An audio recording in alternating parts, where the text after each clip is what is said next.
I got back about an hour ago from seeing Man of Steel, and in this video, I will tell you my thoughts on the movie.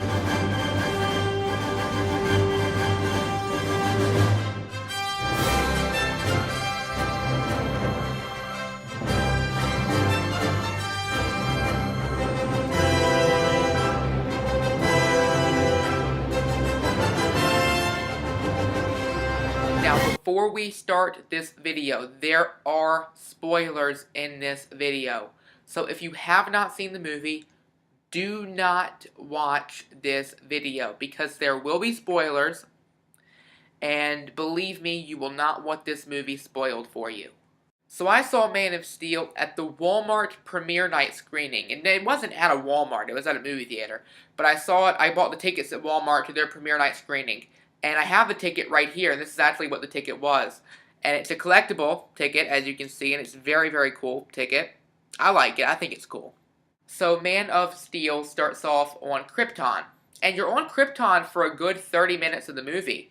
And I really, really enjoyed the scenes on Krypton at the beginning. They were very, very good. One thing I liked about the scenes on Krypton, the one big thing I really enjoyed, was the relationship between Zod and Jor-El. I thought it was very, very good how they were.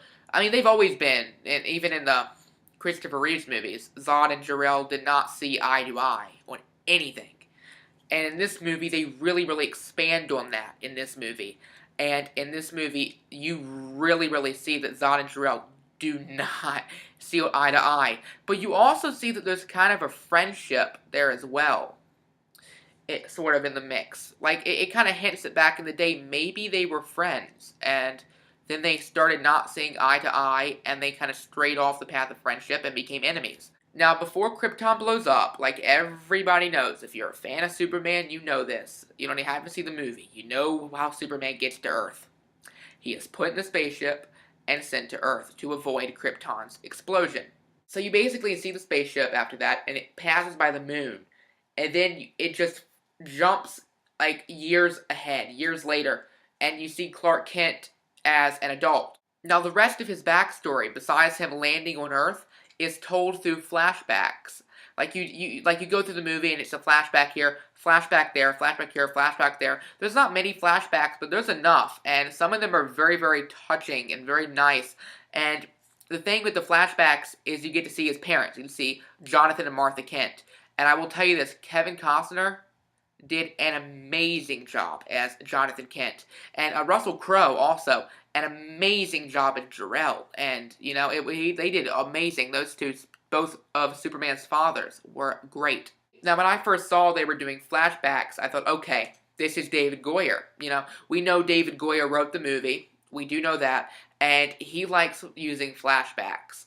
And so that's his little thing. He loves flashbacks. And he uses them quite often in a lot of the things he writes.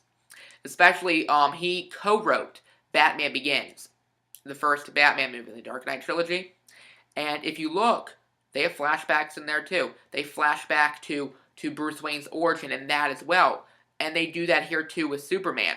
It's the same way with Zack Snyder too, who directed the movie. Zack Snyder, the director, has a very, very unique visual style to all of his films.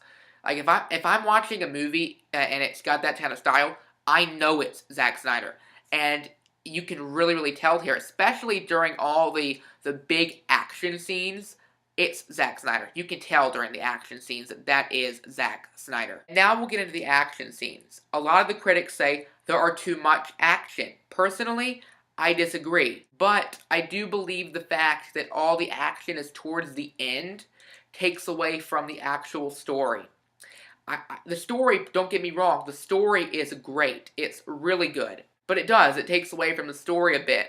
And I think they could have, if they would have mixed the action scenes kind of with inside the movie, instead of just putting them at the end, which don't get me wrong, it was cool, but instead of putting them at the end, kind of mix them in with the movie a bit, you know? Make it flow more. And now I want to talk about Zod. I want to talk about Michael Shannon as Zod. Michael Shannon was great as Zod. He was really good as Zod. But I'll tell you this, the trailers made Zod look like a badass, like a real badass. And he is in this movie. He is very badass. But there is one character that is more badass than Zod. And that is, I think it was the second in command. And her name is Faora. And oh my god, is she, like, wow. And also, Amy Adams as Lois Lane was very, very good. I loved Amy Adams as Lois Lane. I thought she did an incredible job. And that also brings us to the point of another critic topic that the critics have been saying. They've been saying that the chemistry between Lois Lane and Superman wasn't there. I disagree. I strongly disagree with this. I really, really do. Because I think the chemistry was there. And I think if you really watch the movie, you'd see it. And I don't understand how they didn't see it, but I could see the chemistry between the two. And I don't know, maybe it's just me, but I could see it. And Henry Cavill as Superman was also very good. I liked him as Superman.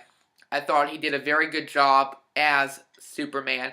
He's definitely not the best I've seen. The best being Christopher Reeve. In my opinion, Christopher Reeve will always be the best Superman. But Henry Cavill did do a great job. Also, I just want to point out before we end this review that there is no end credit scene. I know, I was hoping for one too. I literally waited through it felt like 15 minutes worth of credits. It was long, a lot of credits. And I waited through them all. And all that happened was just the lights turned on in the theater. That's all that happened. The lights came on, and everyone else that waited, like me, was kind of bummed out, and we left. Also, on the MRTV Facebook page, I have started a poll to celebrate Man of Steel. And the poll question is, what actor is the best Superman? And the answer choices are Kirk Allen, George Reeves, Christopher Reeve, Dean Cain, Tom Welling, Brandon Routh, and Henry Cavill. Overall, I really enjoyed this movie. I think it has been, so far, the best movie of this summer. I think it's been very good. It topped Star Trek Into Darkness for me. It topped Iron Man 3. It topped everything I've seen so far this year. I thought it was very good. I thought it was incredible. And I recommend seeing it to everybody to see in the theaters because it was very good. Don't forget to check out the MRTV Facebook page. Go take that poll as well. Go take the poll. Also, don't forget to check out the Whovians Unite Facebook page, the Real Doctor Who Fans Facebook page, the What We Know About the 50th Anniversary video. All of these links are in the description bar below. Links to these are in the description bar below. I'm going to go and... Look. It's a bird. It's a plane. It's Superman!